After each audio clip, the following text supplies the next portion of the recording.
మీరు మీ పెద్ద అబ్బాయిని అనాథలాగా వదిలేశారని అంటున్నారు. అరే మాట్లాడరా అరే. ఆ కుర్రాడు చూడగానే నాకొచ్చిన ఫస్ట్ ఎమోషన్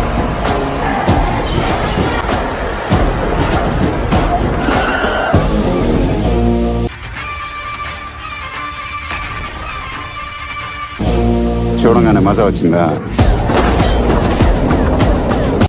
ఎంతసేపు వెయిట్ చేయాలి సార్? ఉండమని ఈలయాలు తెచ్చిందా?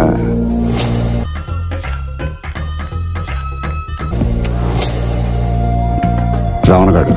Nice to meet you sir. వాళ్ళు రావడం లేట్ అవచ్చేమో కానీ రావడం మాత్రం పానిగాడు ఎక్కడ బే? లోపల వెయిట్ చేస్తున్నా.